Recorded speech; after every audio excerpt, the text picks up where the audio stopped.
All right, folks. We all know that one of the most common mishaps in hunting is damage to your rifle scope.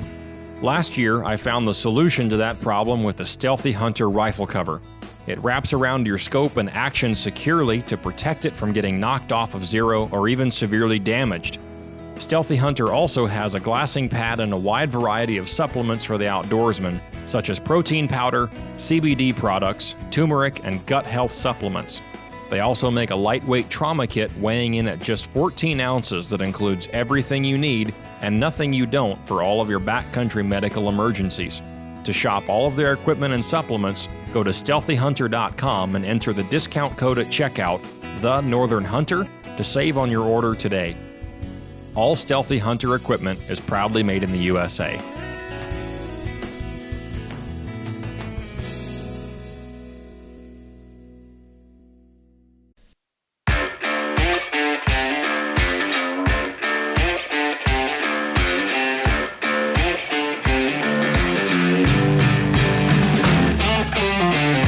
You're listening to the Northern Hunter Podcast, home of all things hunting, fishing, and outdoors in Alaska. All right, everybody, welcome back to the show. My name is James Payne. I'm Mariah Humphreys. And today we have brought Chris Perez back to the studio. How you doing today, buddy? I'm doing good. How you guys doing? Hanging in there. Can't complain too much. It's a little cold outside, but that's to be expected this time of year. Yeah. Yeah. It's all part of it. Yes, it is. All right, guys. So this week we're going to cover a lot of great stuff. Chris is going to give us a great breakdown for anybody looking to get out and predator hunt this year. We talked to you back in March, I believe that was. Yeah. Give kind of a breakdown at the end of last season. So this time we're going to go at the beginning of the season, and we'll probably talk to you a couple times throughout the year. But so anybody that's wondering how to get into it, what to look for, tips and tricks, all that good stuff, we're going to be talking about all of that this week. But before we get into that, Chris, you don't just hunt predators, do you? No, sir.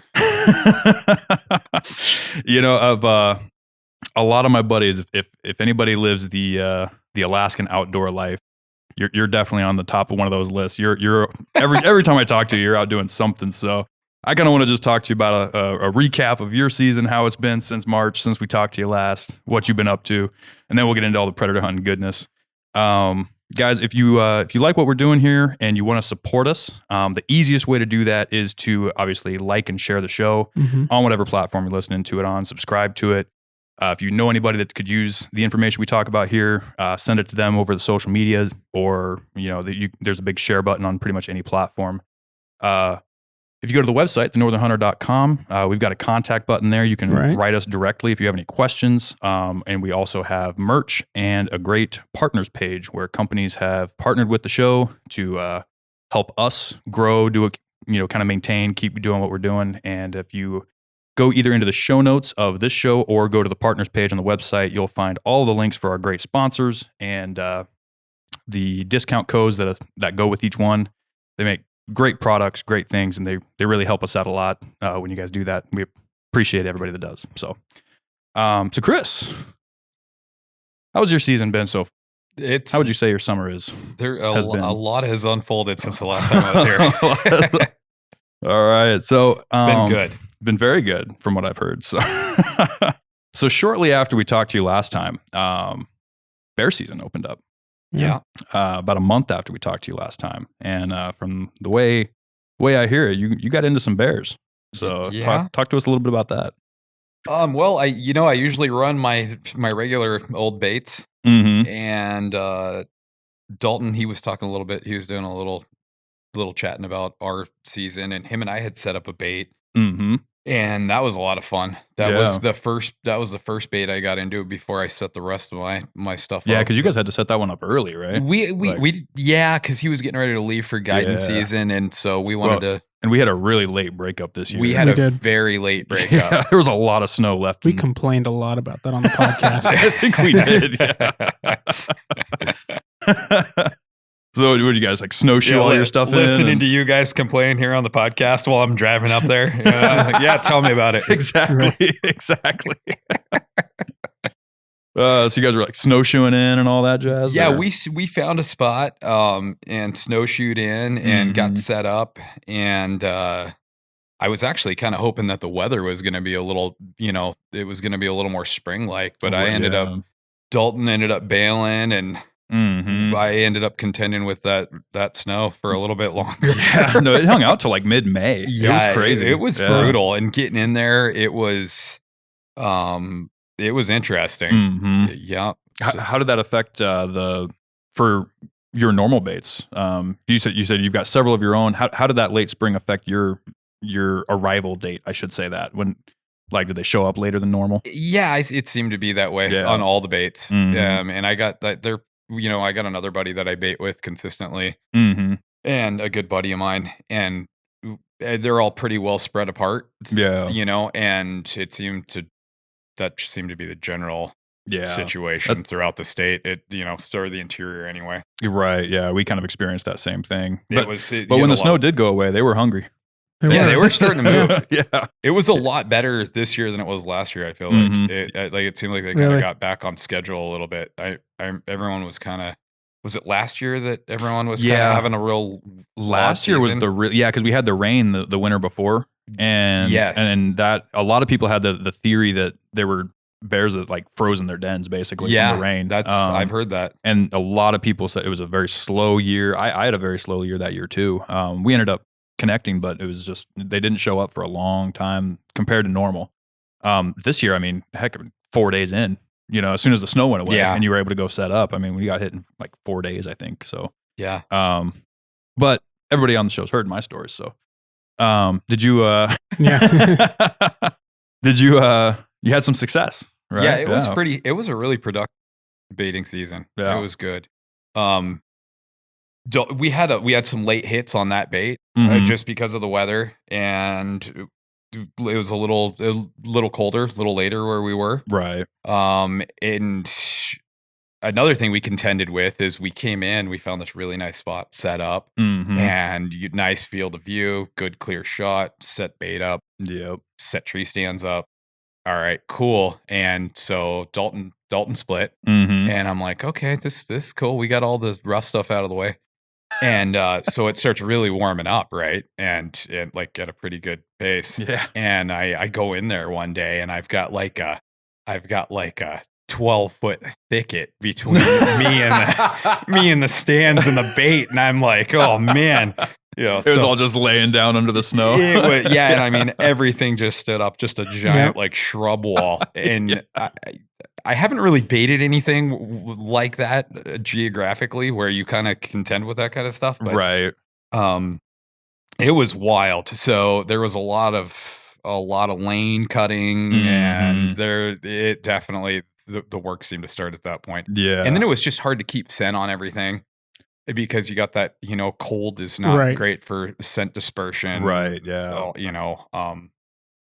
Yeah. So it was that was a battle. Yeah. And so it was nice once I started walking into that bait and I could smell it, 300 yards off. I'm like, okay, now we're talking. Now you're cooking. Yeah. You start getting some of those thermals moving. And I think we've all probably been in that situation. I had one last year. I would set up in a new spot, and I went kind of the same thing, beating down the snow, going in there and setting up, and then you came back, and when everything's starting to green, and you walk right over the top of these huge bushes that are just laying down under the snow under all the weight, and I was trying to follow like my flagging tape in, because I was just, it'd been I think probably 10 days since I'd been in there, and same thing. I'm at the one flagging tape. I'm like, I know I flag like every, I make sure I can see my next one when I put my last one. Yeah. Or see my last one when I put my next one. And I had to look through a bush, and I'm like, it's on the other side of there. I'm like, how did I not know this was here? Yeah. But it's like you said, it's just completely disappears. Well, and it was kind of a shock too, because like Dalton and I, we put a pretty good hurt on it. So we went in there pretty covert. His baiting style super similar to mine, so it worked out well. It's I mean, it's pretty similar as far as hard to get to. Right. Anyway, so we hammered it pretty good to get it going, and he split. And I think I want to say I waited. I think I went and added some stuff like a week later, and it hadn't changed much. Right. And then I gave it a good soak. I'm like, I'm not going to go back. I'm not going to go back in there. There's no need. There's no gain. I'm going to go, use my energy somewhere else on some different bait site. But And then I went back in there and it was like, holy smokes. And the crazy thing, one of the really crazy things was so we had put some sporadic flagging tape up and, we put it at face level. So when I went back in, I couldn't see any of this flagging tape. Face level on snowshoes. And I'm like, oh, well, all this stuff's like, it's probably just covered up by like some of this stuff that's springing up. And I start looking up. Well, this stuff's like overhead. All this flagging tape's overhead. And, I've honestly never really experienced that. And I usually open baits up in the snow and deep snow, but it's just not that kind of terrain. Yeah. Not so much. I had a similar issue when I went in this year. It was the same thing. I didn't even put a bait in. It was like, I ain't hauling bait in this snow. I didn't have snowshoes or anything. I was just like, I'll come back. Yeah. And I didn't even do it. No. So you said in the last one, you said you like to set up your baits early, which sounds like you were pretty consistent with that this spring. I've always done that. Yeah. And then you like to spot and stalk. I do. And you were successful at that this year, correct? Yeah, I did. We had a good situation for sure. Yeah. Tell us about that. So a buddy of mine and I, we run a river bait. Okay. And we went to set up, we were looking at a new area, trying to switch things up a little bit. And we'll usually set up to just for the potential of a spot and stock scenario. Oh, sure. Yeah. If you're out there, why not? And it's kind of funny too. Like it's kind of, we got a little excited. We find the spot and we're just super pumped on it.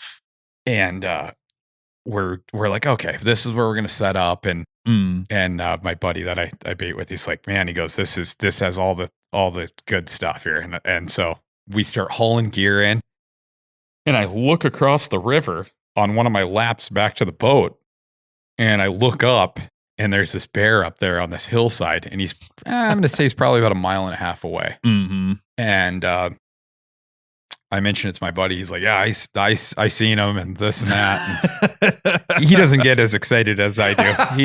He's killed a lot of bears, and so anyway, I tell him, I said, I want to go take a better look at that thing, and he's got good eyes, and he can gauge. He's got some experience gauging size from distance, and I don't quite have that yet, Mm-hmm. And I said, hey, is that a big bear? He goes, that's a nice bear. That's a good bear. Yeah. So I said, I'm going to go after it. And he's like, well, what are you going to do? And I don't think the wind was like real great. I don't think it was, I don't, usually a headwind's nice. And right. I had to cross a big bog to get to the base of this hill. And anyway, so I'm just gung ho. I mean, I don't even think we had hit the bank yet, and I was bailing out with the rifle, and and so just ready to rock. And so we ended up walking in, and I got to the base of this hill, and it was too steep to get a shot. Yeah, and I was nice and close distance wise, but I didn't have the right angle. So I had to turn around and backpedal. And so I'm like doing this thing. I'm walking away from the base of this hill, and this thing we ended up figuring out that because we couldn't figure out what's he eating. Nothing had really like sprung yet. Yeah. And when we looked up there, it was still pretty brown. South facing hill, still snow on the ground in some spots. Okay. So still ice on the edges of the water. I mean, we get out there pretty early. Right.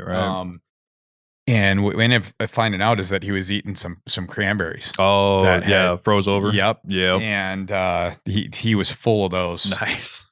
But so we backpedaled a little, and it was kind of one of those things where you walk a little ways, look up, walk a little ways, look up. Just trying to get that angle smoothed out a little bit. Yeah, and there wasn't really anything to brace off of. The angle is super steep. And so I think I ended up grabbing like a thin spruce tree. Everything was pretty thin in there. Right. And just kind of offhand, we ranged him, and I think he was at 249. Okay. And I don't remember. I think it was about 249. Yep. And 300 Win Mag, 180 grain AccuBond. And let it rip. And I heard him. I had the muzzle blast in the lift. Yep. And I tried to kind of reacquisition, and I couldn't see him, but then I heard him death moan. Okay. Yeah. Nice. And there was a pretty good ledge there, and I was like, well, maybe he rolled to us or something, you know? Mm-hmm. So we start looking for him. We start scouring. We walk up there, and so my buddy's walking the base of that hill, and I'm looking, you know, a little higher up, and we can't find this bear. Oh no. And we're starting to put some time in. Mm-hmm. And then you know how it gets to the springtime, it's super warm, but you still have all this winter, you know, snow on the ground, ice on the edges, but it's still warm enough for meat to go south, and we eat our bears, right? So he's like, you know, we got to find this thing. We're looking around. So I'm like, I'm going to go up high. So I go up high, and I'm looking all over this hillside. No impact mark on this hillside. No slides, nothing, no prints, no blood, which is pretty common with bears. Yeah. And every once in a while you get lucky. Yeah. So I'm like shedding some layers. I find a little rock, jump all my stuff off, and I'm like, I'll grab that on the way back down. And I go to have a drink of water, sit down next to this tree, and I'm like, man, where's this bear at? And I look over to my right, and there's just one spruce tree up on this hillside, and here's this bear, its head sticking out. And I'm like, I kind of jumped up for a minute, and I'm like, I yelled down there, he's up here. But I mean, he wasn't very far from where I had shot him. And I think he might have rolled down in there and still had a little bit of oomph in him, and kind of slid under that tree. I think he might have had, I don't know, he might have still been alive and kind of heard us coming up or something and faced us. Yeah. And got under there, but just his head was sticking out there. It was pretty eerie. Well, and that's typical if they run back there and you have to go find them. I mean, a lot of times you'll find them facing you. I've seen that a lot. Yeah. I've seen where they've backtracked to where you shot them too. Oh yeah. Yeah. We've seen that a couple times, but so that was interesting. We ended up kind of fighting the warmth there. Getting that thing out of there. And we didn't have game bags. We didn't have a rack pack. We left all that stuff at the boat. That's always fun. And we were a ways from the boat, right? So what we ended up doing was we rolled them over, got them all dressed out. And then my buddy took his hoodie off and made like a man purse out of this hoodie, right? And we had paws in, skull in, rolled that thing up in a nice bundle, and he put it in there and tied it all up with the hood strings and everything. Mm-hmm. He's still wearing that hoodie too. Nice. Very nice. So he put that in there, and then he threw that. You know, the bears aren't real heavy. He was a good sized bear too, but once we gutted him out, caped him, right. Then what we did is he's like, what do you want to do? You want to make a trip for, you know, something to haul him in? And I said, well, let me see if I can't throw him up on my shoulder and just get him out of here in one piece. And so that's what I ended up doing. I just put him on my shoulder and got him out of there. Just fireman carry him out to the boat. Kind of. Yeah, pretty much. Nice. Like, yep. We're doing one trip. You're coming with me. Yeah, exactly. But and then it wasn't too bad going down that hill. It was a little sketchy, but then going through that bog, I mean, definitely. My body was talking to me. Fun. They're never fun. Yeah, everything was talking to me when we were getting on out of there. Yeah, if you can't stand bog, don't come to Alaska. Yeah, they're everywhere. You got to be tough enough to get through them, but right that was kind of cool, and that was hopeful too, because we had we were setting up in that area, so we'd looked across and shot a nice bear. It was a really good. It was a good sized bear. Yeah, that's a good tale. That you're setting up in the right space. It was really cool. It was really cool. It was a good experience just because of the way things were starting out. Like we were discussing, everything was slow, right? And so it was really good for the morale. Yeah, like, it got us pumped. It was good deal. Right. Yeah. Snack stick bear. Right? Yeah. First bear, good bear. Yeah. And super full. Good hide and eating those berries. So it was really cool. That's awesome. Yeah, it was fun. Yeah, that's the good places to look is hillsides. I've never set a bait and shot a bear in the same day. So that was kind of exciting. Cool. It was really. What am I cool. even bringing all this dog food for? time to go home. Leave it on the bed. And there's a little more to that. To maybe down the road, we definitely got some takeaways out of that as far as having what we needed, and we know better. You know, we've done that. We've played this game enough, and we know better. But it's that whole thing. We always make mistakes, right? Yeah. So there was a lot of takeaways having what you need, and we had everything. Yeah. We just didn't grab it. And in the future, what I would do is I'd grab what I need. At least a frame pack and some game bags. Yeah. You're just pumped. Yeah. And that bear, he was so busy, he didn't care what we were doing. Yeah. He had looked down a couple times, and they got to be starving at that point of the year. They're just trying to get food. They don't care about you. Yeah. And he did get a little leery right there at the end. And he was kind of starting to get the, like, I'm going to peel out of here kind of attitude going. So I was like, it's time to go. It's time to go down. That's awesome. Yeah. I think a lot of people have probably experienced that whole not having what you need. I'm one of them for sure. Yeah. I've fireman carried bear out of a bait before, because same thing. Just going in and check cameras real quick, and you never know when you're going to connect. Right. Like, it's so well, and that's the thing too. It's keeping it all accessible to you, because the same thing. I had it all. It was just back of the truck. You know what I totally. Yep. So making sure it's on you when you go chase something. I've done it so many times with so many things, and the other thing is, it's like I almost didn't even bring a rifle. Yeah. He's like, "You gonna bring a rifle?" And I said, "No, you're gonna bring a rifle." I was like, "I'm not bringing a rifle. I don't want to shoot. I'm not bothering shooting a bear." And I'm like, he's like, "You should grab a rifle." And I'm like, you're reluctant, Yeah, we're just setting up. It's yeah. like, bring. Yeah. Like, we're not gonna see bears, and it was still really cold. Mm-hmm. At night, I don't know. It was We were starting to saying warm. there was still ice on the river. It was and stuff. starting, and we weren't really. I was hearing about bears people starting to see bears and stuff, but it was shocking for sure. I was like, "Wow, okay, cool." Yeah. But it's just like, there you go. I almost didn't even bring a rifle. Yeah. So bring a rifle, bring your stuff. You right? never know when you're going to connect. That's a big takeaway. Yeah, and so how'd the rest of your bait season go? it was really good. Yeah. So I ended up getting that dink on that bait that Dalton and I. Oh yeah. I mean, it wasn't a dink, but it wasn't a big bear, right? And just snack stick bear, Yeah. and so that one took a while to fire up. Mm-hmm. That wasn't really very hopeful. Yeah. And it was rough too, because like Dalton, he's kind of, we're chit chatting and stuff. He's hollering at me from camp at night and stuff, guide camp, and I'm like, "Hey man, how's it going?" He's telling me all his stories, and I'm like, I could tell that I could feel the anticipation. Like, so what do we got on the cameras, And I'm like, "Man, we don't have anything, and nothing yet." Mm-hmm. And then ended up going up, and we sat that bait. I took a buddy of mine. I recruited him to help me haul some more stuff in there, and kind of butter it up a little, and get some scent up in there. And we didn't have anything come in, and we ended up getting ready to pull out of there. The weather was getting a little weird, and then that bear came rolling in on us while we were on the ground.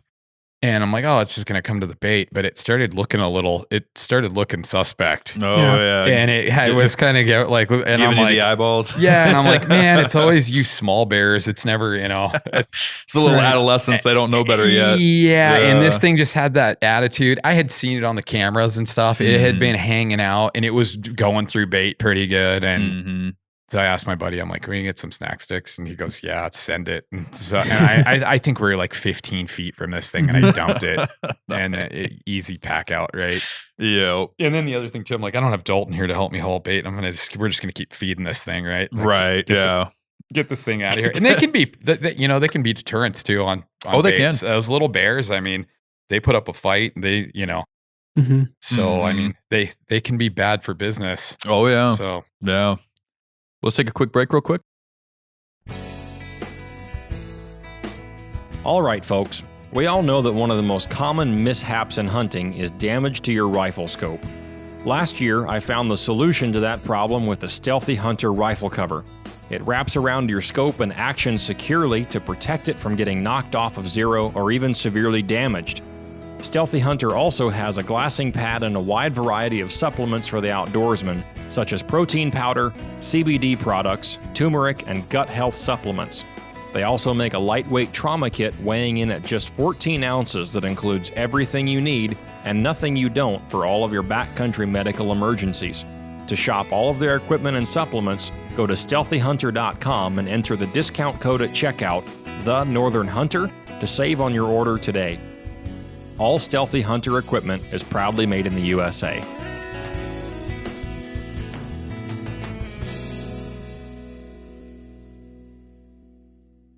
All right, so you got that little one off there. Shortly after that, Dalton came home and was able to take that really nice, what was that, like a half cinnamon, half chocolate? Was that what he got out there? Yeah, he got like a really cool color phase out there. Yeah, I remember. So, and it was cool too because there wasn't much going on. Mm-hmm. And yeah, that was my biggest thing with him because I had no positive feedback. Oh, Like, really? hey, I got rid of a pest out there, and he's just like, are we getting hit or, Mm-hmm. and I'm like, man, sorry for the silence, but there's just no new developments. Right. And I got that bear. And that was cool, little meat bear. Mm-hmm. And then he came back and we went and sat it, Mm-hmm. and that bear had been hitting it. And he had talked about it before on the I think he told the story one of on previous episodes. But Yeah. yeah, it was really cool. It was a cool setup, and it was a really fun hunt. It was Good. awesome. Good.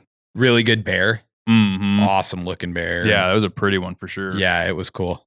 All right, so you guys, that one that you shot your spot and stalk bear at, so you guys finished setting that one up. I'm assuming you didn't just stop there. You went back. You set that one up. We visited that and checked on it. Tell us about that one. How was the setup on that one? How did it perform?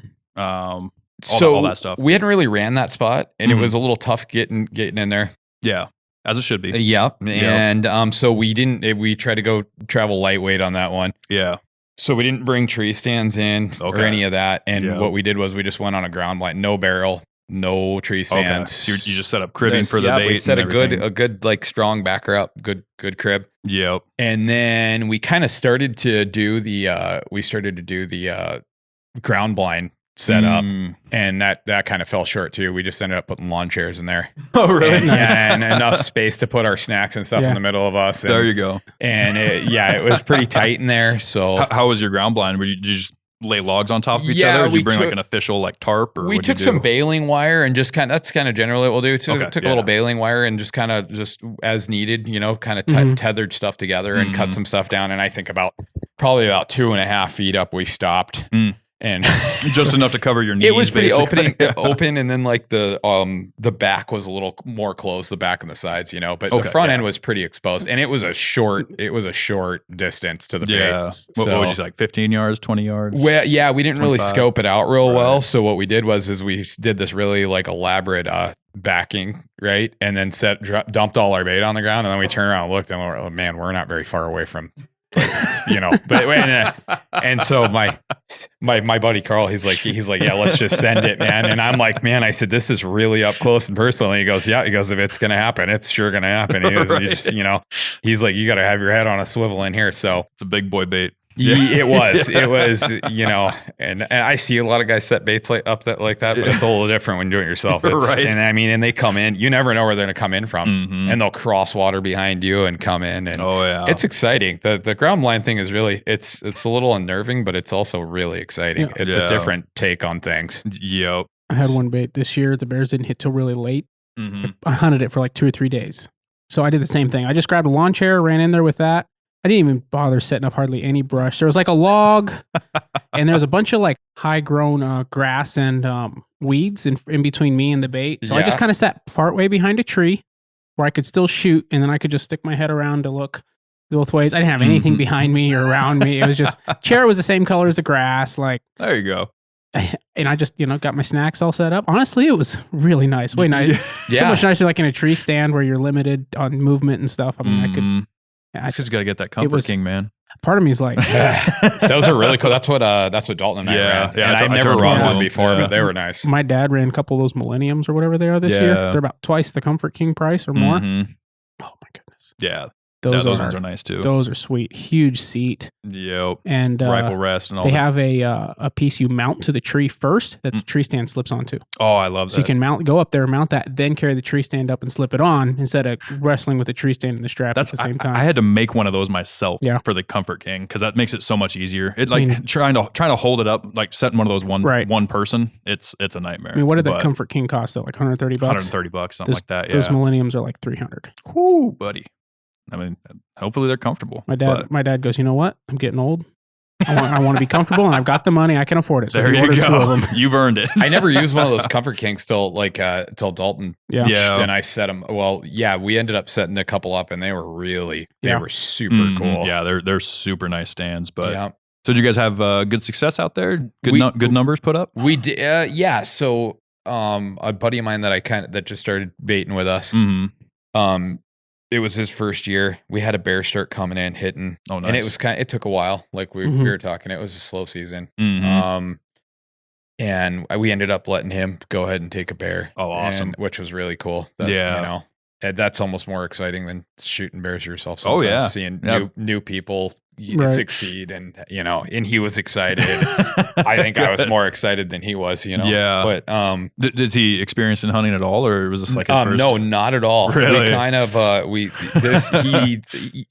he helped me do some stuff around my house, and I have mentioned a couple of times. I'm like, hey man, if you ever want to go with us, he's a good dude. He's pretty pretty quiet about stuff that you share with him. And I'm like, hey, if you want, I don't really do this, but you can come bait with us. And he was like, oh, I don't know, maybe I'll take you up on it. And so he goes, hey man, I've been thinking about what you said. I'm like, oh really? He goes, yeah, I want to go. So yeah, he shot a nice bear. Good. And he was super excited. Is he addicted now? He's pretty pumped. Is he? Yeah, he's pretty pumped. It was cool to kind of see him. Nice. Yeah. You could see him get hooked. Nice. So, yeah. That's awesome when they can and get he's a good on hunting partner too. He put a ton of work in, and he didn't have any expectations. And we had a bear come in, and I'm like, hey man, you want to take this thing? Like, yeah, you earned it. Go for it. Right. Yeah. So that's good. Yeah.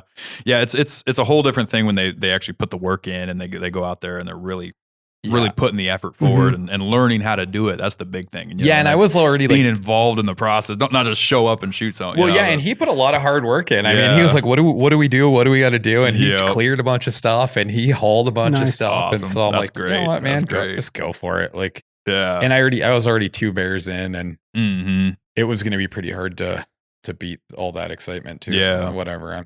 I'm over it. If I don't get another bear, it's been good. It's been good. You got one more off that bait, correct? I did. Yeah, we had one. We had one come in pretty rowdy, huffing, and oh really? Yeah, and he's mad, just blew in. He didn't seem very happy that we were there. He definitely wasn't there for food. Yeah, he was there for a fight. Yeah, I made a bunch of ruckus, and he came blowing in there like pretty shortly after. And, awesome. And dumped him. I hit him head on, and he just fell down on his legs. But and that was a really good bear. Yeah. So that turned out to be a good spot. Right on. So how many did you get total? It was 3 bears. I got 3 bears total. Awesome. And, awesome. Yeah. That's a great season right there. Mm-hmm. I wish I could say the same, but well, everybody that listens to the show already knows that story, right. So I'm not going to revisit it. But this is kind of this is the first year too that I've kind of like branched out and gone with a few different buddies and just kind of doing simple baits and just trying to get involved a little more, have a couple more opportunities. So, and I think last year kind of did that for me. I'm like, if I get a chance, like Dalton was like, hey man, you want to go run a bait? And I was super, super pumped on that. Yeah. Because I'm like, that's just one more opportunity to see stuff and new experiences and see how he does stuff and bounce ideas off each other. It was good. Absolutely. And we all get 2 sites at each, right? So yeah, it's a great way to spread things out and share everything out. So, and it's fun to just get out there and do all that. Set things up. So, I mean, you got 3 bears on your baits this year, which is sweet, right? I worked way harder this year at bear baiting than I have for like 3 or 4 years. Planning on killing a couple bears at least, right? I had a bait dedicated to grizzlies and a bait dedicated to black bears. Heck yeah! And it worked out that there were black bears on the black bear bait. They didn't hit till the last week of the season, and they hit for like 3 days, ate it out, and by the time I got back in there, they were gone. Because I kind of gave up on it by that time.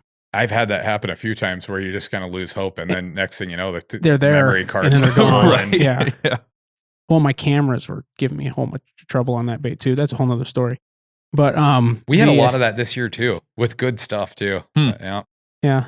So the other issue I had, it's all the 5G towers. But the biggest issue I had overall though was bears were sporadic. They weren't consistent.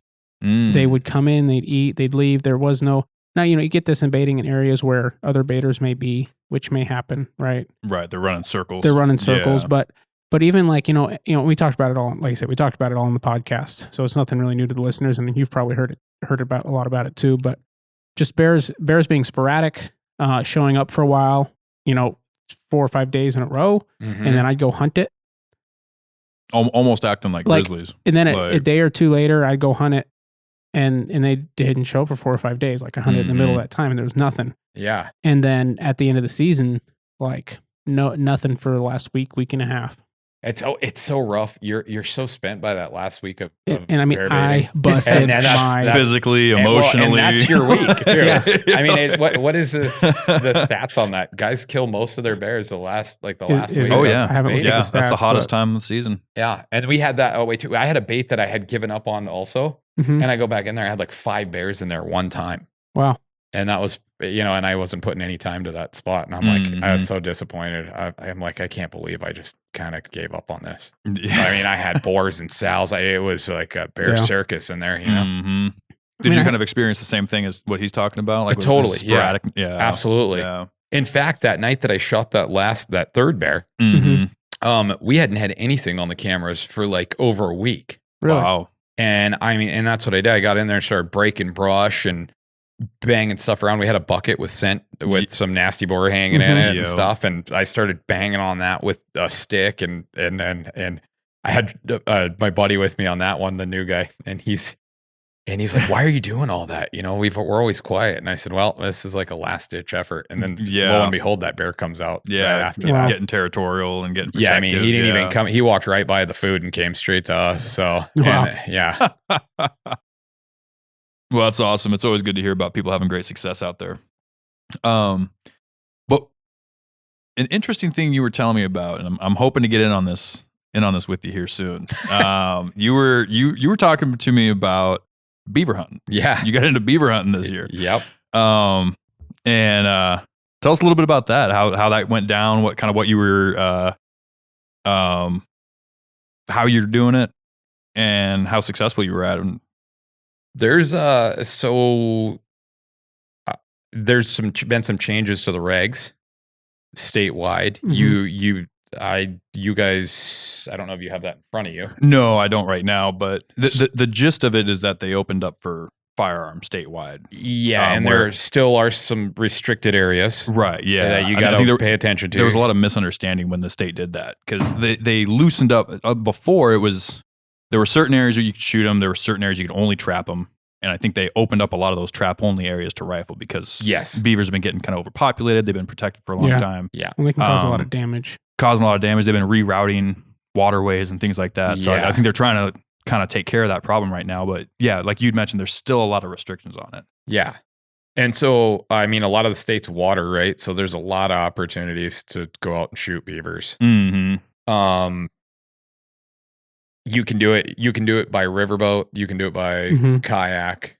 Yeah. You can walk sloughs, right? You can do that. There's a lot of guys that do it that way. I think there's all sorts of different ways you could approach it, but we do it. We do it out of a boat. So you're hunting running water or still water? Like running water. Running water, okay, generally. Yeah. And rim fires. Okay. Rim fires are good. You're taking headshots. Oh yeah. Because that's the section they do away with when they process beavers, right? Mm-hmm. Whatever. You're gonna have a wall hanger. It's a good place. Right. Good place to tag them. But are they're pretty tough? Pretty tough to put down. They are very resilient. Yeah.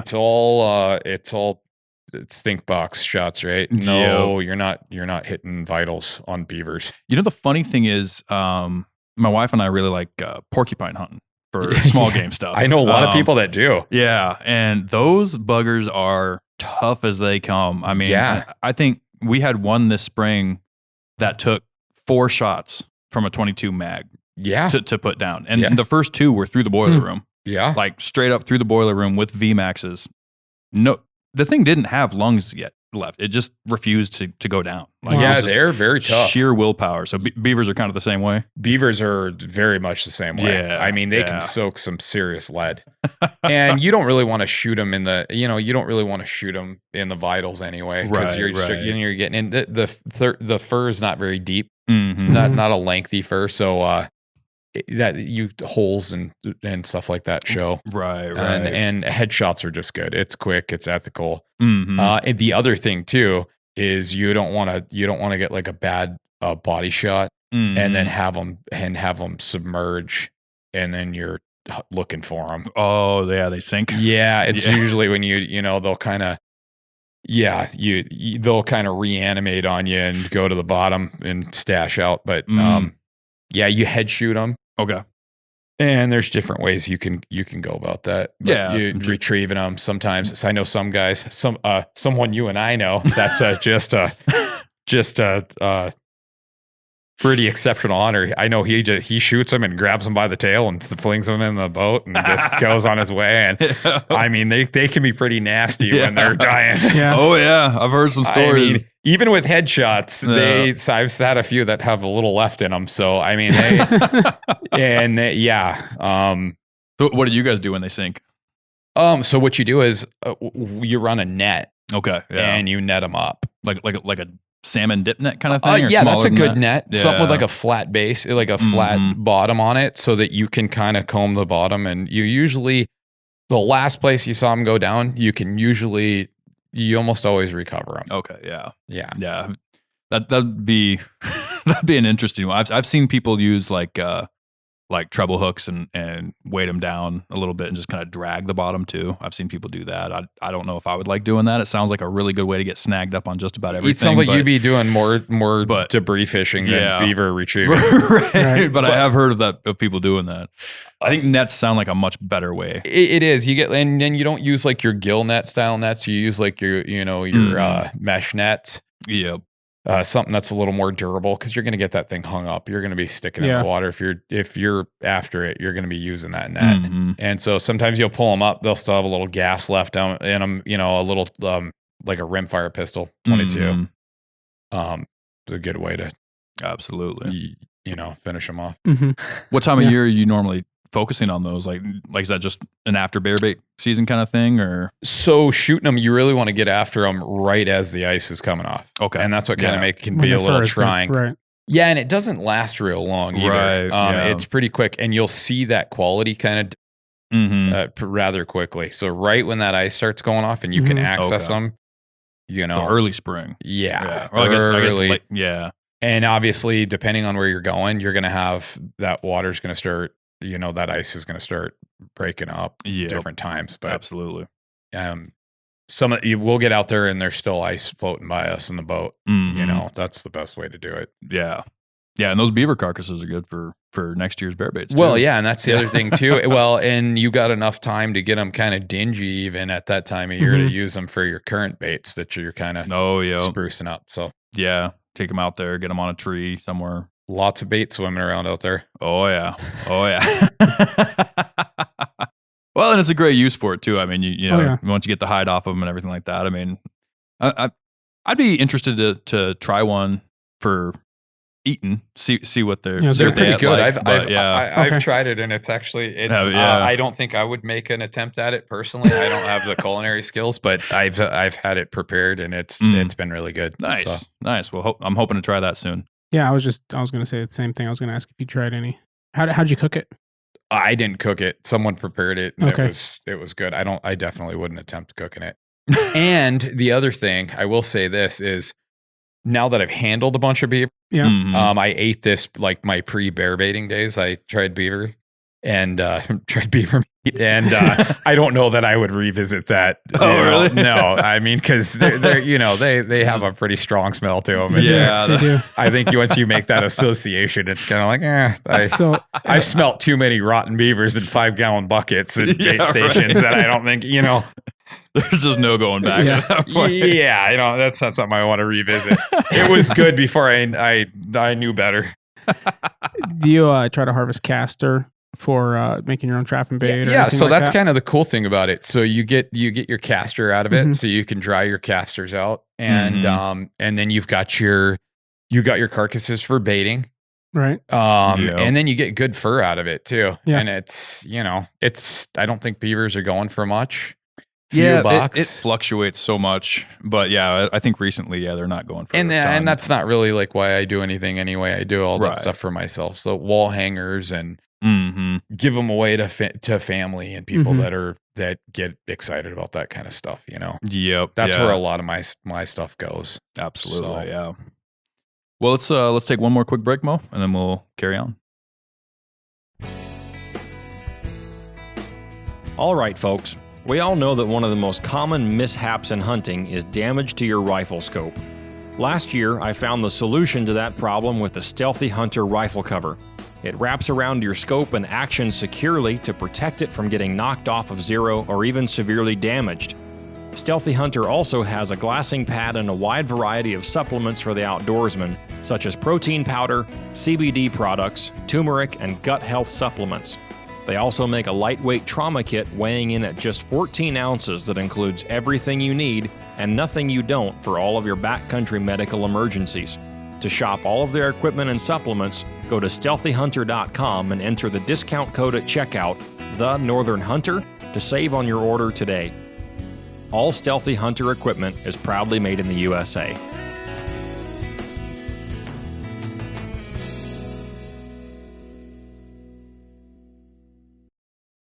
All right, Chris, we've covered beavers. Tell me about what they call that ribeye of the sky. So crane. Yeah, Mm-hmm. Yeah. Heard you got into a little bit of that this year. I did. I got one of my really good buddies that I hunt with. He's always trying to get me to go. He's a big waterfowl guy. And Okay.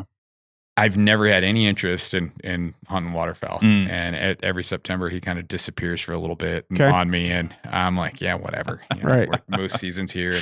So this year, he set us up with a buddy of ours. Mm-hmm. He set me up with a buddy of ours, and I went out with these guys, and I went crane hunting for the first time. Okay. There you And it was awesome. Yeah. I am hooked.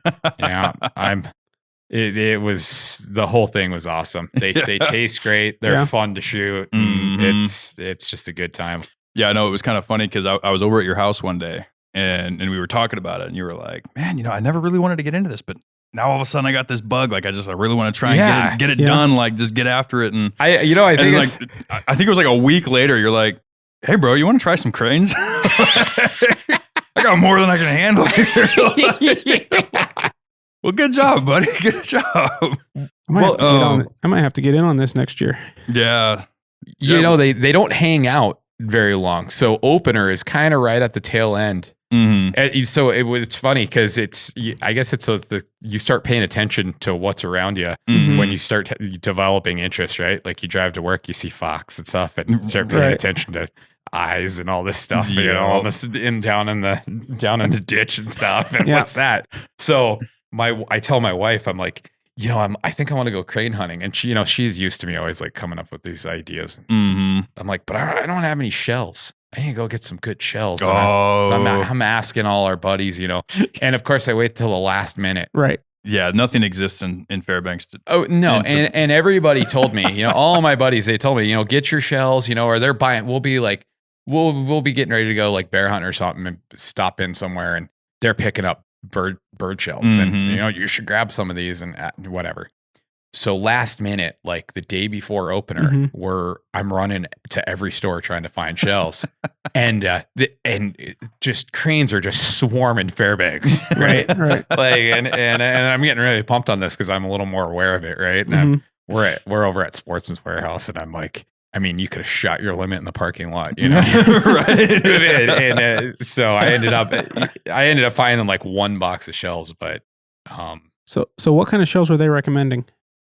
a lot of guys. Everyone has their. Everybody has their thing. Yeah. So some guys use like the tungsten. Those are expensive. Yep. Yeah. And I'm pretty new to this too. So I'm kind of speaking to this from a very like novice perspective. And I tried to soak up as much as I could from the guys I went with. Some guys run like bismuth. Yeah. Yep. Some of these dudes are like, you'll get these big like volleys of gunshots. You get these cranes flying through, and everyone's picking their shells up because these guys are reloading their own shells. It's really cool. It's a neat. It's a really cool culture. It really is. It's just a whole nother element of hunting. And And then everybody's shotguns, high-end shotguns and all that. And I was running my 870, with my yeah, buddy. What modified choke, and I'm and I definitely want a new shotgun now. I'm looking at that Benelli. Oh yeah. I did look at a Weatherby. And they look pretty sweet. Those Weatherbys look sweet. Yeah, I'm thinking about grabbing one up here soon. Yeah, so a semi-auto is definitely what you want. There's all kinds of different shot guys use. Yeah, and it was really fun. They taste great, and you get out there kind of right before light, and there's restrictions on when you can start shooing and when you have to stop, and that kind of narrows down. That gets smaller. You look at the waterfowl regs, right?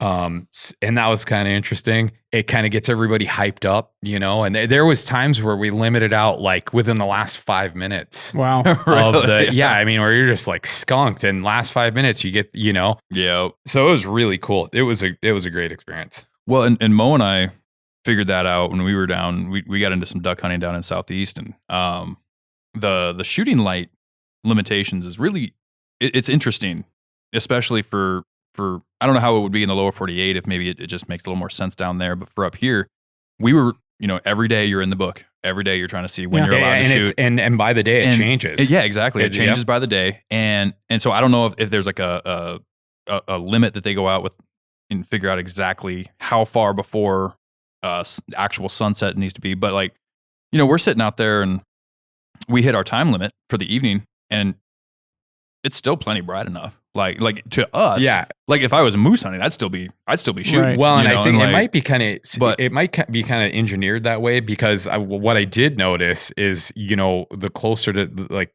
once you got later, they really were starting to like move, going back to roost, like on the river and stuff like that. Because that's what they'll do. They'll go into their like feeding areas during the day, and then at the end of the day, so before light, cut out that unfair advantage. It's really kind of cool too. You get the anticipation's really fun too, because you're sitting in the dark and you're waiting for shooting light, and you can hear these things flying over you. And the weather, we don't really have that type of weather very long in Fairbanks. It's where you get that like hazy fog, and I'm never out.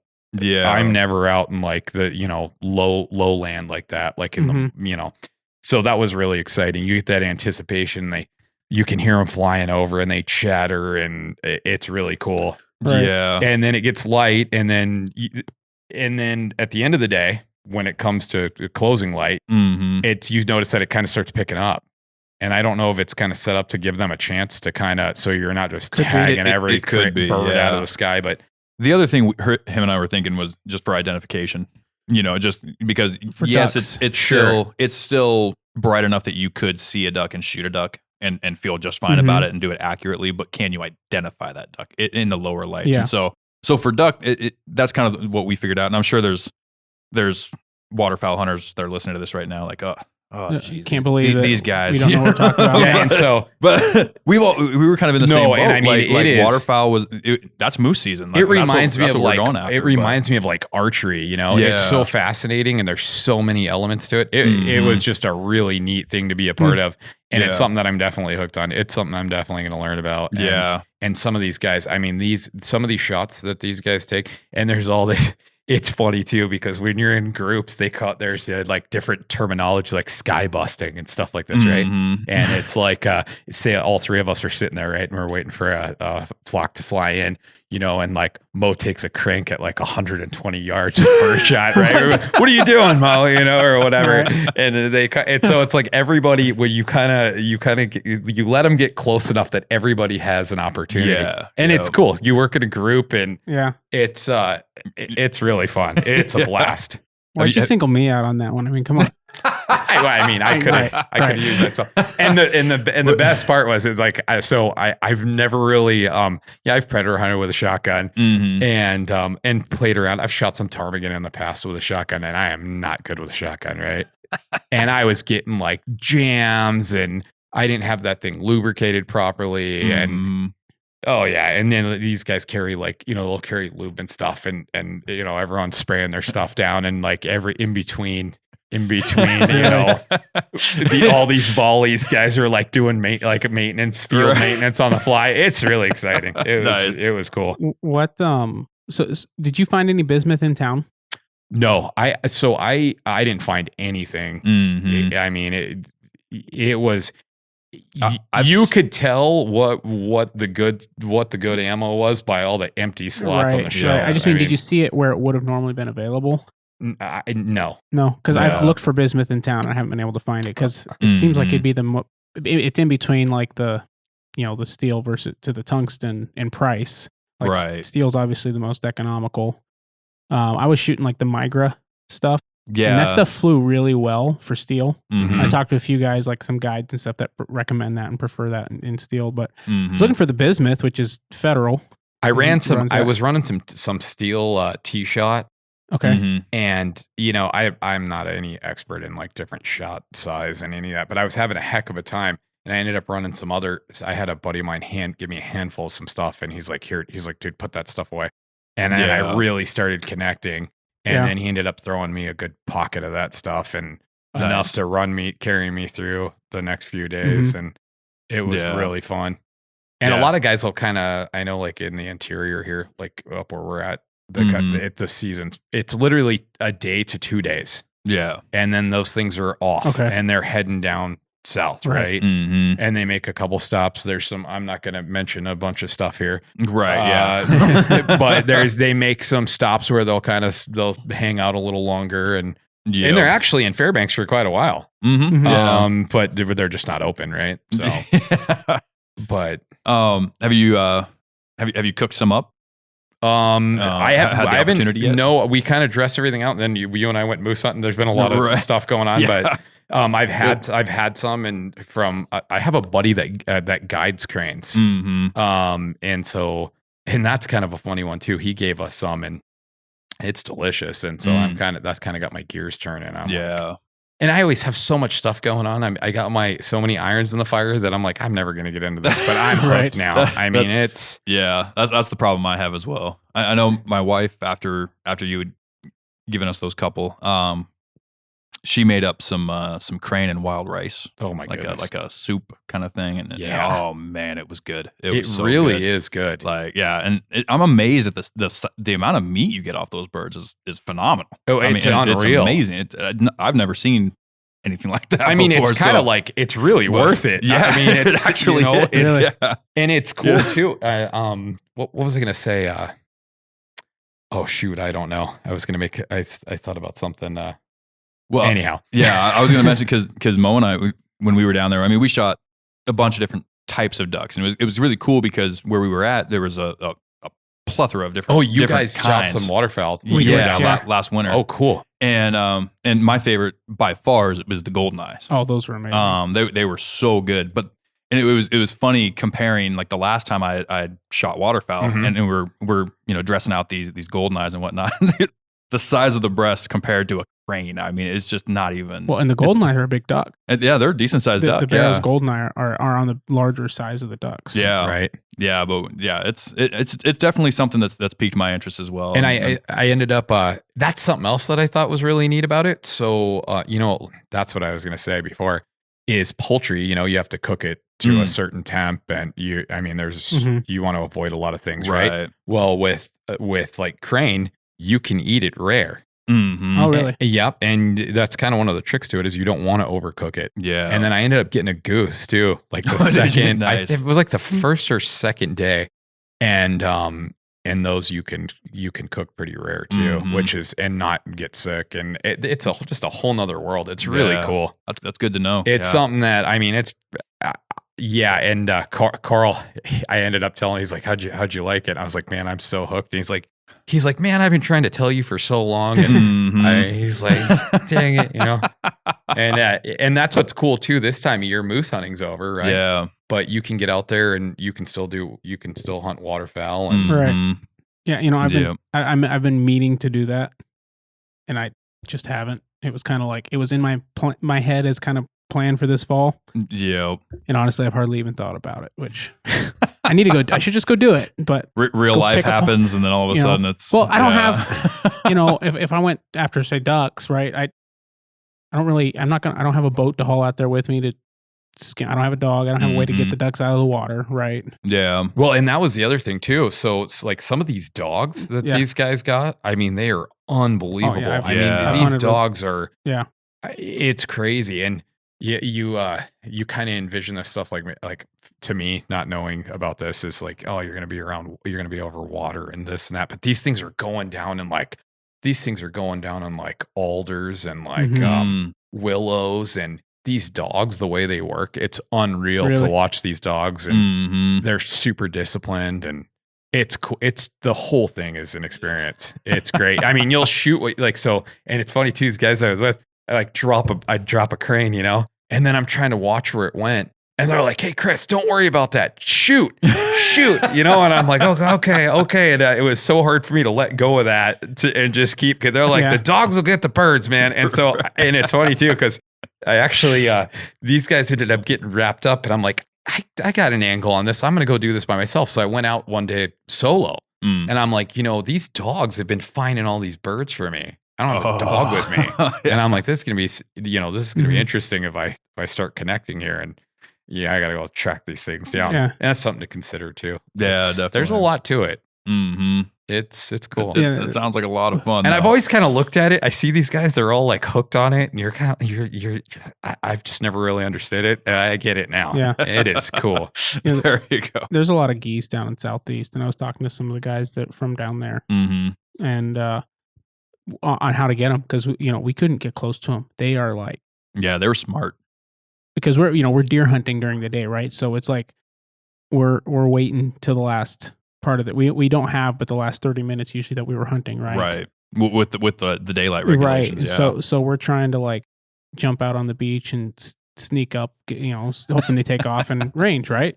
Which is honestly how a lot of guys hunt down there for ducks and geese and whatnot, because towards the evening they're up near the beaches, and the geese were just gone. I mean, we couldn't even get, like you said, 120 yards, like easy. Yeah. I mean, there was one time that some geese flew over us at what was probably a low enough time to shoot them, and we weren't ready. Yeah, we just like, oh, there they are, and gone. And the way they fly in formation and stuff. I mean, and it's amazing how they can see you. Yeah. I mean, so like they key in on you. A couple of these guys they told me they're like these things can see us from a mile away, and they'll completely divert, right? Yeah, and it's crazy, like their wing behavior and stuff. They'll come in low and they'll kind of break the tree line, and then they'll see one of them. It just takes one of them to see something they don't like, and it's crazy. Everyone hides. It's really cool. It's like predator hunting in the sky,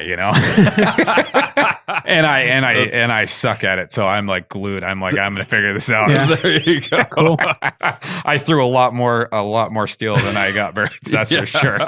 I mean, and your shoulders are so sore. I mean, I think my shoulders sore for like 2 weeks. Yeah, I've got that. It's a Mossberg.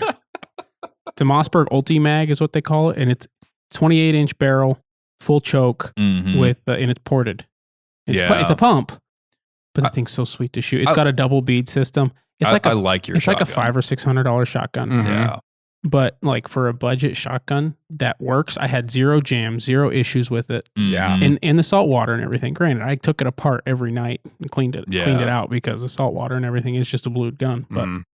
That thing was sweet. Yeah. They got those new, I was looking at those, I think they're the SX4, the Winchester. Okay. And they're semi-auto.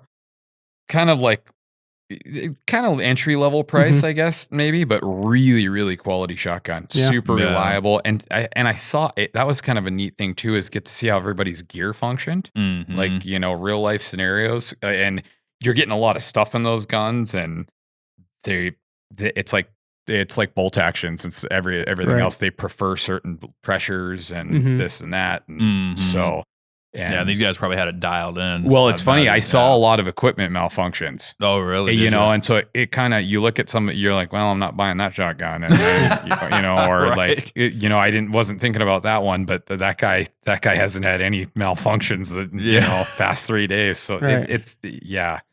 And everyone carries their own thing, and those Benellis are pretty sweet too. Yeah, they make a good shotgun. Yeah, that's a heck of a shotgun. Yeah. Well, cool. Well, before we wrap up today, you had mentioned our moose hunt. You and me gone out there. So why don't we cover some of the good times, the bad times, the highs and the lows of that trip real quick? Man, I'll tell you what. If you think you don't learn something every time, I think we learned a lot on that trip. So you and I, we had linked up for a late season moose, kind of a last huzzah. Like, let's just try to get out there and get after it. Yeah, we made a couple attempts. Yeah, we got beat down pretty good.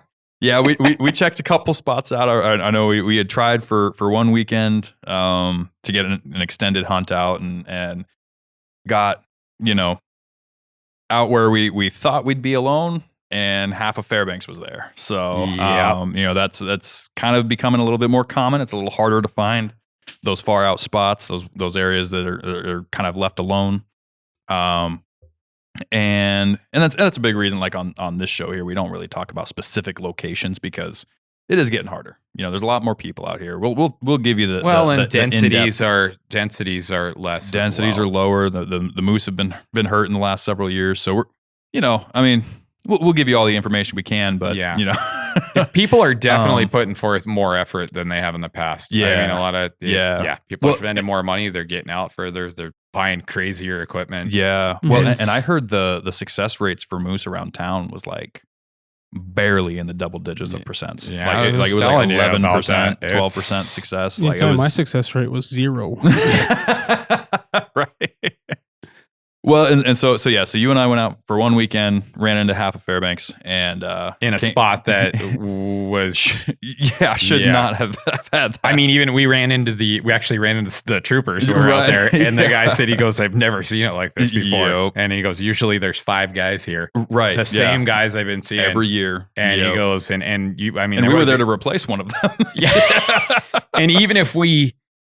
I mean, I think even if we would have sent it, I don't think we would have even found a spot to park. Exactly. I mean, it was that bad. That's the problem we had there. So came back to town, reassessed, got a gift, I could say, of a location to go to. Yep. And since that was kind of more done by you, why don't you take that part?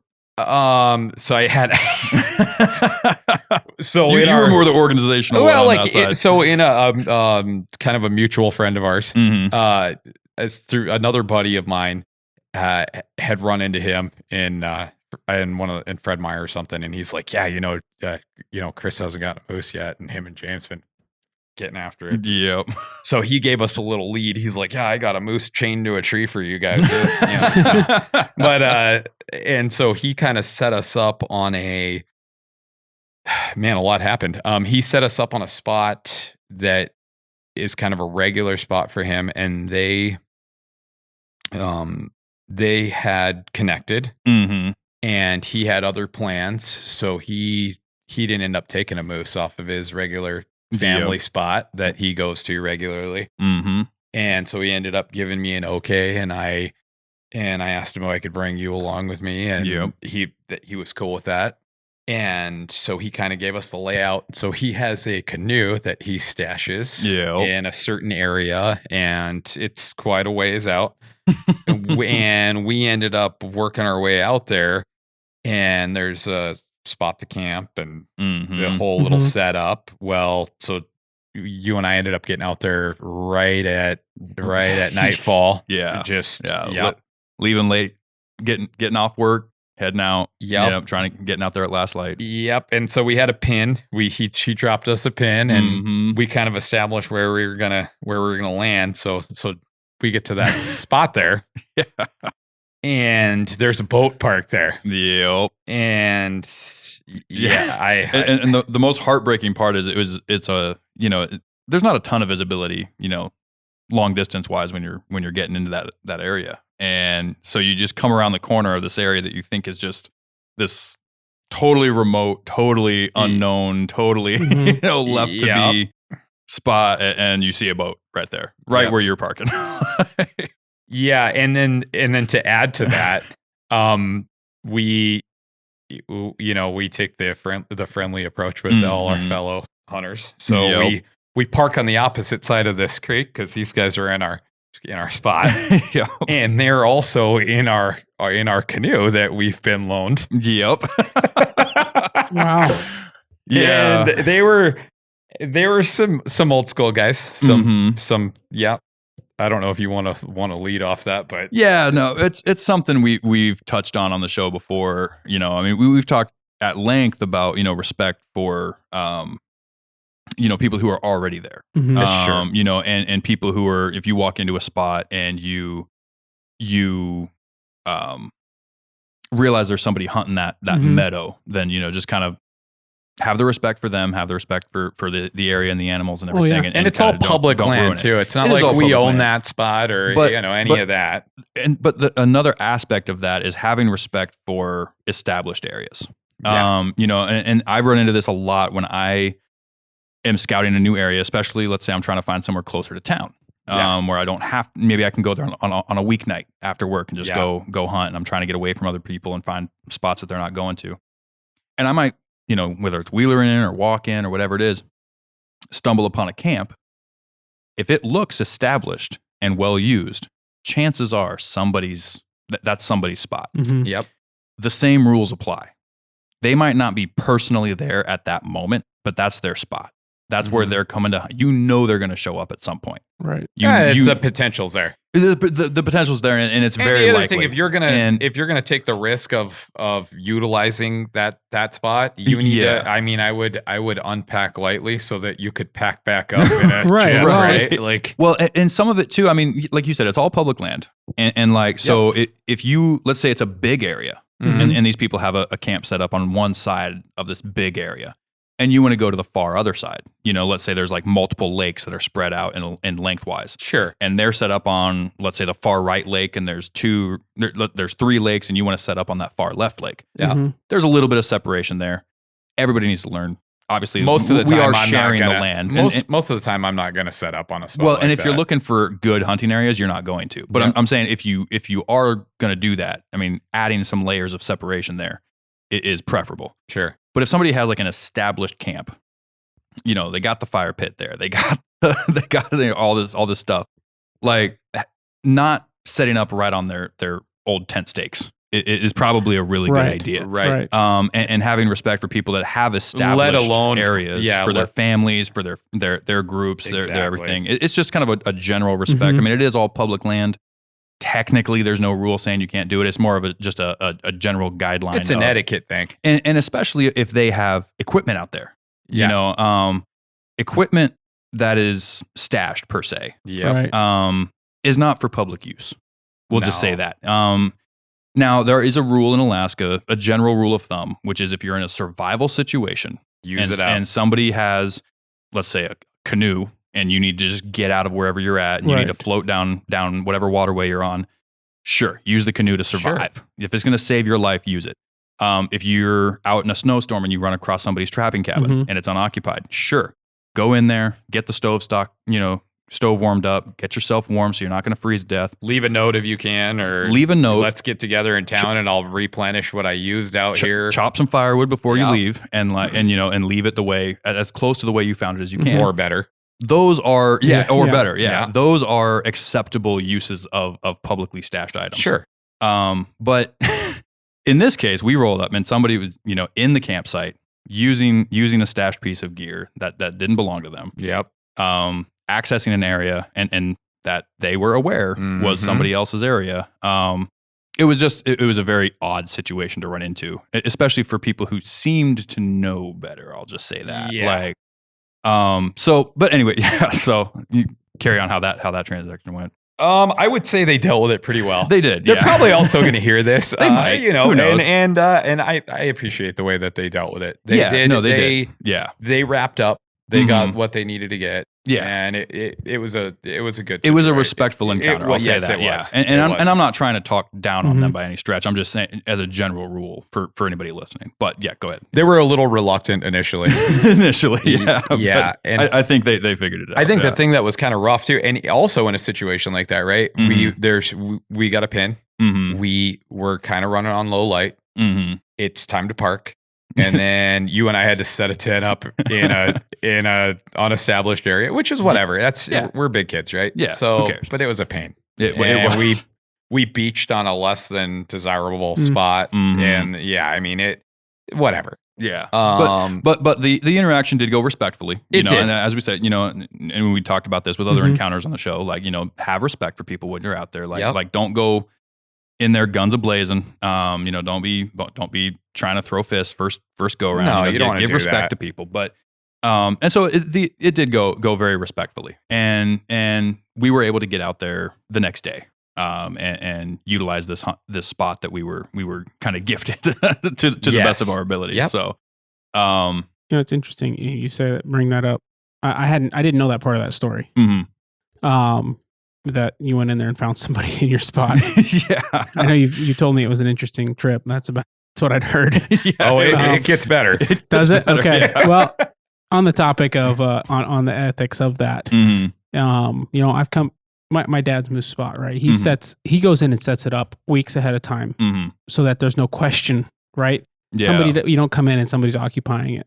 Yeah. At least that's the idea. Sure.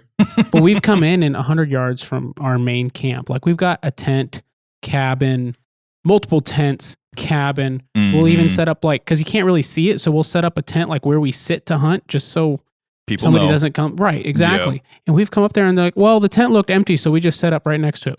We had that happen one time. Like we were gone for a couple days. We come back and there's these guys set up. And we're like, well, we hunt here, right? Yeah. Like, can you tell? Well, it wasn't like, because I've definitely been to some areas, old bear baits I found that look abandoned, right? Yeah. If I get in there and there's no permit one year, like I have no idea what the last time it was hunted. I'm going to hunt it, right? Sure. I'm like, if somebody hasn't permitted it, and if they have, then I'm going to leave them alone.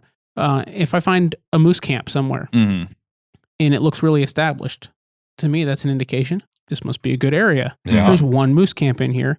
Okay, now where can I go take advantage of this without interrupting them? That you're out of their way. Right. Exactly. I might have to drive through their trail, which makes some people mad, but guess what? It's a public trail. It is, yeah. That's what you get for camping on the trail. You do it respectfully. Exactly. Right. And the biggest part to that is, just like we talked about with not setting up a bear bait right on top of another person's bear bait, is, you don't want to lower your own chances. If you already know there's going to be more pressure in that area. Oh, yeah. Like you can tell there's human pressure here. That's already a sign you probably don't want to be there anyways. So just for your own success. I've been late permitting a spot that I've ran years consecutively, right? Gone in there and guys are set up in my bait station. Yeah. And you know what? That's how it works. I should have been out. I should have had that thing permitted. I should have walked out there. If you want to eliminate that, and you can permit, I believe on the 1st of April, right? You can, yes. Yeah, right? Yeah, you're allowed. And then the 15th is when you can start. You better have that permit hung or else it doesn't mean anything. And right. Yeah. And that's exactly it. So, early bird gets the worm, right? Yeah. And I've also had guys that are like, it will pack up. We kind of figure we might run into you. And and whatever, you guys are here. You guys obviously set up shop, send it. I mean, I've handed guys, memory cards and been like, this is what's in here. I mean, You're a nicer man than I. That's a very. There's bears. We got lots of bears. Yeah. I mean, but yeah. So anyway, so we ran into that situation out there, and it was handled respectfully. It was handled civilly, and they did yield the area. So we were able to get in there. And we had. I might add, if you don't mind me interrupting. Go for it. This wasn't like we hopped in like a 15-minute boat ride. No, not at all. So I mean, we put some travel time down. Yeah. And I mean, and we passed a lot of nothing. I mean, there was no boats parked along the way. Right. Literally the one spot we're going. We literally thought we're the only people crazy enough to come back. No, apparently not. But yeah, so we had some bear come through the camp that night. Yep. They were around for sure. We heard at least 2 different instances of them sniffing around camp that night. Nothing, no incidences or anything like that. It was just where they live, and they're where we camped. So it was just the way it was. So went in there the next day, and got back in there. Got to our hunting area. We kind of set it up team style. So you were up in the tree, Yep. and I was down at the base doing some calling. Yep. And seeing what we could do. We kind of knew that it wasn't going to be super hot that evening, just because of the nature of the way the start of the trip had gone. We hadn't been able to get in there in the morning time to do our morning calling routine. So we were just calling into the night to hopefully be able to take advantage in the morning. And we didn't really know what those guys had done either. Right, yeah. What how long, skill level, how much anything about what they had already done to the area. Right, yeah. Right. So we called called pretty much up till dark. Yep. We rolled out of there at very last light. I mean, it was hard missing stuff in the canoe, honestly. Yeah. But got back to camp, had a great night. More bears came through camp that night, and actually, that's when you heard. Was that the night you heard the wolves, or was it the next night after that you heard them? So that was. I think it was the night after that. I think it was. Yeah. Yep. So the night after that, we were rapping and talking, and I think we called it pretty early. Yeah. And I was laying there about 10:30, and I heard all kinds of commotion in camp. Yeah. A bunch of commotion, and well, initially I thought it was bears Mm-hmm. or a bear. Mm-hmm. And then a little while later, I heard a couple howls, Mm-hmm. probably about maybe about 300 yards out. And I said, "Hey, James, you hear that?" And you were sawing logs. And if it's not in the tent, leave me alone. Yeah. And so I pulled the flap up and listened, and I'm like, and I was like, "Oh, that's pretty cool. We got some. That's a neat experience." And then I thought, well, I don't know how good that is for hunting. It's Right, not. Yeah. Well, the plot thickens. Yeah.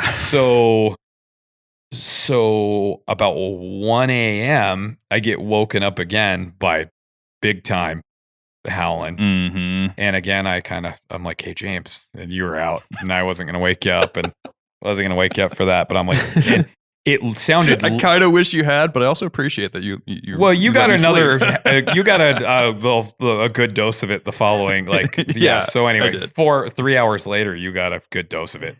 So I woke you up for that one.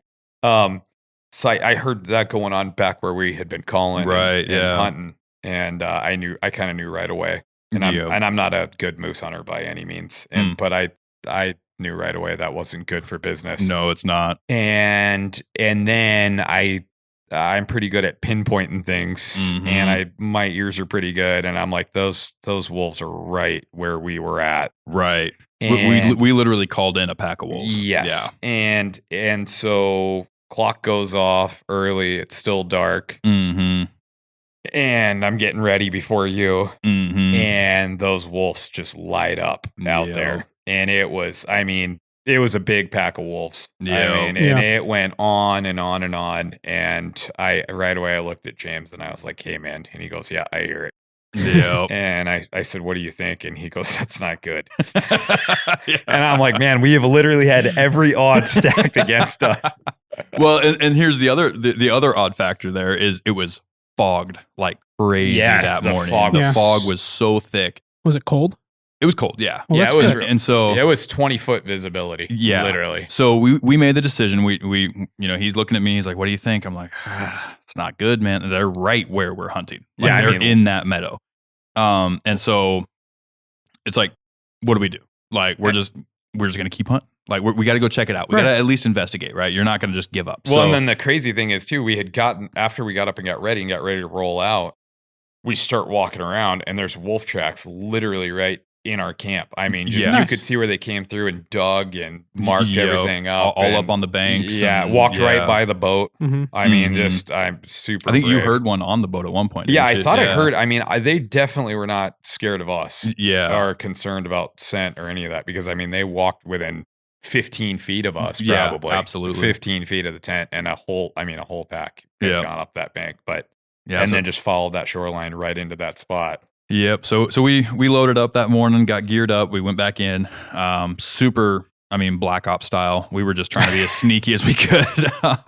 Like we had been the whole time really since we got out there. I mean, we weren't talking loud. We weren't, doing anything to be conspicuous. I'll say that. And we had gotten some responses too. Oh yeah. It was kind of starting to look a little hopeful in We- all the bad. Yeah, prior to the wolves showing up, I was competing with an actual cow on the other side of Okay. the meadow, and then there were two bulls working the area. Nice. and one was grunting back at me pretty consistently, but he never actually showed his face. And then you spotted that other one, that big boy, at like 900 yards or something like that. Yards. Yeah, and he was cutting right across the tree line, way far opposite us. So we were really hopeful up until those wolves showed up. It was looking really good, actually. And we went back in there that morning, and I mean, zero. I mean, like he said, 20, 30 feet visibility at most. And we get to the spot, and it's no better, you know. So he climbs the tree and gets situated. I'm sitting at the base, and you know, we're hoping. I started calling again. Just, I mean, if nothing else, I'm hoping one of these wolves runs in, you know. And never got a shot at one of them. And then when it did clear up, all we could see is these ravens that were working this one spot. Okay. And landing and then flying away. And they hadn't been working that spot the day before. So we weren't getting that cow response anymore. No cow response and no grunting back, no nothing. It pretty much got to the point where it was like, yeah, they're spooked out. Yeah. They're gone. And I kind of think that we had saw that cow and calf, those cow and calf tracks up and down that trail. Yep. And I think what they had gotten that calf or gotten that cow. They got something. Yeah. They definitely got something. Yeah. But you know, one of the biggest takeaways I got from this, and you know, we didn't have a ton of time. You know, both with work and with other projects and everything going on, both at home and like for this and whatnot. We just didn't have a ton of time to dedicate, and it really is amazing how important being able to dedicate that time is, because huge difference. Even if you do have a pack of wolves come through, if you can dedicate the time to waiting out, you know, once they're let gone, that area cool off again. Once they've moved on and you can let that area cool off, you might have a chance if you've got a 10-day hunt out there. You know, if they come through on day 2 of your 10-day hunt, you know, that doesn't mean it's blown out. Or for the you whole got 10 at days. least you got time to pack it up and go to plan B, or, right? Yeah, go to plan B, figure something out. You know, if you show up and there's somebody in your camp, it's not the end of the world. Yeah. It's not the end of the world. But when you've got 3 days, it's like, okay, this is a little bit more detrimental now. And so have a lot of success in hunting comes from being able to put the time in, to be out there, to put yourself in the right place at the right time. Yep. And it is hard. I mean, you know, weekend warrior hunting is it's not fun. It's the least successful way to do it. Yeah, and sometimes it's all you got. Yeah, exactly. Sometimes it's all you can do, and it's better than nothing. You know, you have a better chance of shooting. We say it all the time. You got a better chance of shooting something on the weekend or even on a weeknight than you do on your couch. You know, so don't skimp on it by any stretch. And the other thing too is you allot all this time to designated days you're going to take off work, right? Right, yeah. And what's important is, like, I think the takeaway is preseason scouting, and it's super hard. You know, you're going to go out there and you're going to devote X amount of days, right? Right. And you're like, well, we're going to be out here. It's hard to get work off. It's hard to like. And I think maybe as far as me directing some of my free time in the future is going to be, rather than doing these like close to home trips, is going out and doing some of these longer scouting trips. Absolutely. And just maybe devoting that time, throwing that time together and devoting it to that, right? Absolutely. And coming up and then actually having like a couple different plans. And guys that are successful at this, I mean, that's a lot of them I've talked to, that's what they do. Yep. You know, yep. It's having the ability to dedicate that time. Right. And you don't want to be moving around a lot either when you're moose hunting. You want to stay in one spot, as you guys have talked about before. But also, I think it's good to know when to call it, right? And go on to another plan. It's called being patient to a fault. Yes. Yeah. Yes. Yep. You're just refusing to give up on this one spot. There has to be a bull here, and just sometimes there's not. Like, you know, but you don't want to call it too early either. You know, there's that sweet spot there. So no. So what I was thinking with that, circle back to a minute. You're talking about a bull you saw at 900 yards. Yeah, So I mean, roughly. That's off. Yeah. Judged off eye. I didn't throw a rangefinder. Okay. Yeah. Far enough that I wasn't going to try. I know personally, if I see an animal, I'm trying to range it, even if it's 2 miles away. I'm just like, I want to get a number. Right. Well, and that was the other thing too. By the time I caught a glimpse of, he had I think it was probably right under 50 if I had to take a guess, right? Yeah. And I caught a glimpse of him. And I didn't want to start making a bunch of ruckus. I had actually thrown like a twig at James, like a little spruce bough at James, and I'm like, "There's a bull," like, you know. And and then by the time I looked up, he was gone. Okay. And so I don't know if he was circling us or.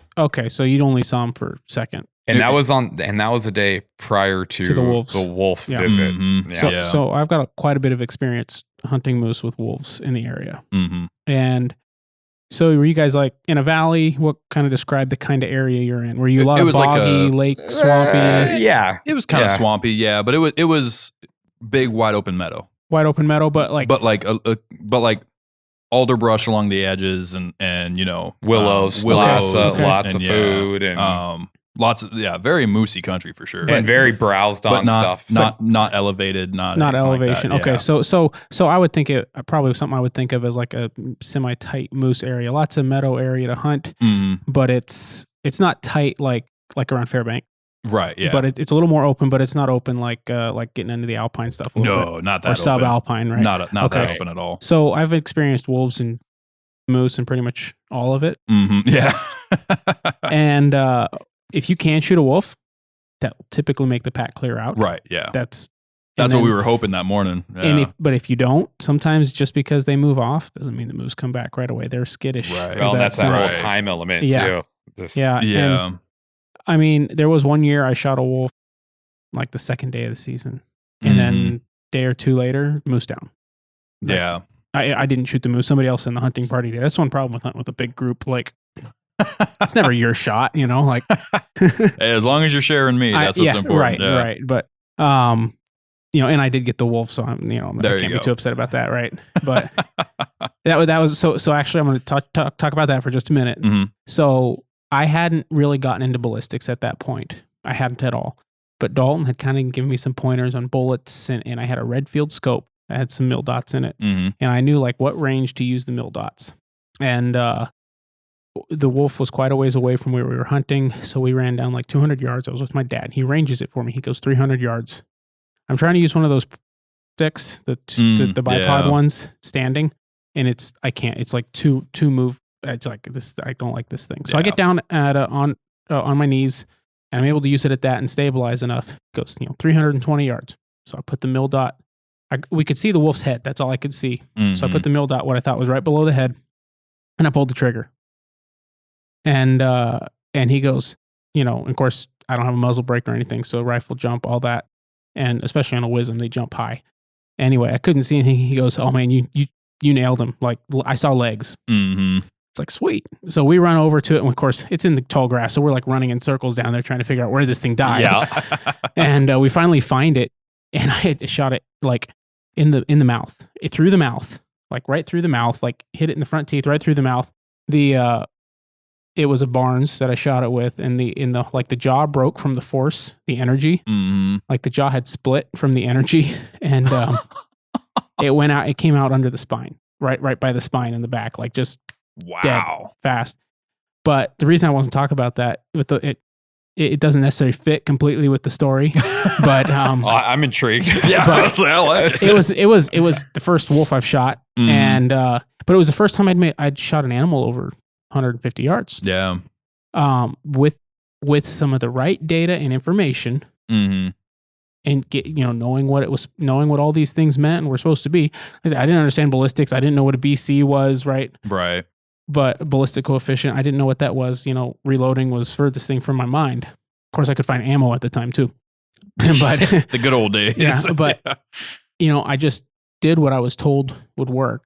And it was just the most amazing feeling. 300 yards, right? Nail a wolf. And that's everybody talks about, all these extreme ranges. Right. 300 yards is a long way to shoot something. Oh yeah. I mean, that's a poke. I mean, well, right. Well, and there's and guys if you I know shoot a that, long way, that 300 yards is a long way to right. shoot something. Right. Well, and for me, like I haven't, and since then I've killed some stuff around 400 yards. And what I've, realized is like, in talking to guys, like a lot of guys, like 200 yards is like their max. They're not even willing to try. They don't even know what their gun's going to do beyond that point. Yeah. Right. And I brought it up because I was thinking about it. But if you see a wolf in moose season, I know we harp on this, but if you see a wolf and you have a shot in moose season, shooting that wolf will help your hunt, not hinder it. It will. Yeah. You're not going to, if the wolves are there, the moose are already spooked. So. Well, that's that whole thing too with like James and I. We got on this whole kick because we're all excited, but we're limited for time. Yeah. So, we'll bring stuff to we'll bring stuff to fish. We'll bring stuff. Yeah. We see beavers, but we're like, hey, let's keep our eye on the prize here, right? Yeah. And then, the other thing, you're like, you don't want to turn a moose hunt into a beaver hunt, right? Right. And you're like, oh, wait a minute, what are we doing here? Like, man, we've been at this for 7 hours now. We're not even where we're supposed to be. But like, exactly. you don't want to be, you don't want to be making noise and doing all this stuff. But I agree with you. Like, man, if you could eliminate one of those things, I mean, But and the other, and they'll linger too. That's the other thing. If they kill something, they don't just move on. And they can. But I've seen. That whole thing, even predator hunting. Mm-hmm. I've seen where wolves have killed something and they will sit on it like black bears sit on bait, and they will lay up. We've flown in areas where we've seen moose kills, and we've seen wolves hang out for a week on a kill. Right. Well, and guys have, and my train of thought's always been, from what I've learned and been told by, guys that know a lot about this, they eat and they circuit. They go on their circuit and they're gone, and they'll revisit that kill. But I've seen them hang up, and not always. Yeah. It depends on the resources. Sparse, like it is right now. I was going to say, the moose population's low. Those wolves, I mean, who knows what they're doing? They might hang out for. Well, it's because they know they might not get another one for a little while. That's it. There's meat here. They're going to stay here. Yeah. So, but the important thing too is, like, you and I had everything stacked against us on that hunt. Yeah. But you know what? We still had fun. Heck yeah, we still had a good time. Yep. We were out there just living it up, and there's always lessons to be learned in every. We learned a lot too. Yeah. So never take, even if you've got fog and wolves and other people and everything stacked against you, time, like, just have fun with it, enjoy it, and learn from everything. You're always getting something out of your time too. We hadn't run that boat yet that far, right? Yeah, and so we anticipate doing trips in the future, right? Yeah. So that was a good confidence booster in our equipment, right? Like, we know the boat handled great, and we loaded it down pretty good, and and so we learned a lot. We gauged fuel. We saw what we were doing, fuel consumption wise, and we had no idea. Even loaded down. And so we know what we can anticipate light, and exactly. Yeah, I mean, you always get some good information out of all this stuff. So All right, guys. Well, we're going to wrap today's episode up. Chris, thank you for sharing your season with us and all these updates. Plug your Instagram real quick. Where can people find your stuff? I got Apex Alaska is my handle. Mm-hmm. And try to post pictures when you can. Yeah, I kind of, I'm not on it like I could be, but I throw a couple, pictures of me and my son doing stuff, and absolutely, he's starting to get all excited about this stuff. So I'm excited to see everything he kills growing up. That's gonna be awesome. I'm excited, and I got to get all my stuff out of the way because he's going to be shooting all my critters here pretty soon. So I got to get all my goals out of the way. Yep. All right. He's starting to get interested. Exactly. Well, all right, guys. Well, thanks for hanging in there. Pay attention for Thursday's episode. We're going to be talking about predator hunting and getting into that for the seasons coming up. I think we're at the time that this drops, that next episode drops, it'll be less than a month away. So we'll be right in there. Yeah. Right in there. Heck all right, guys. Well, if you like the show, definitely subscribe, like it, share it with your friends. Leave us a review. 5 stars is best. Yes, we do appreciate those, and a written review really helps us out as well. If you'd like to help us grow, maintain, keep doing more stuff, then we got a nice shop page on the website. If you go to northernhunter.com, you can get some Northern Hunter merch. Mo's wearing one of our hats right now. Looks pretty sharp. I like that one. And then we've got the partners page where a bunch of companies have believed in what we're doing here, and if you buy some products from them using the discount codes that are listed either in the show notes or on that partners page, you'll get a nice discount from any one of them, and helps them out, helps us out, and so thanks again, Chris, and thank you until guys. Thursday, get out there, get after it, and good luck. We'll see you there.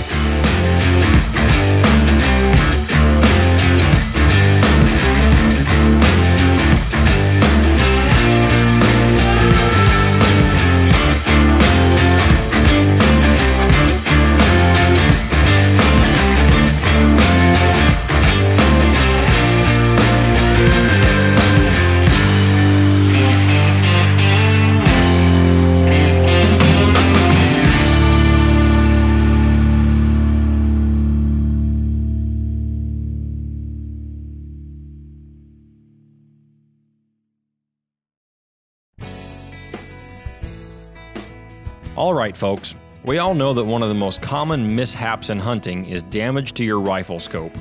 Last year, I found the solution to that problem with the Stealthy Hunter rifle cover.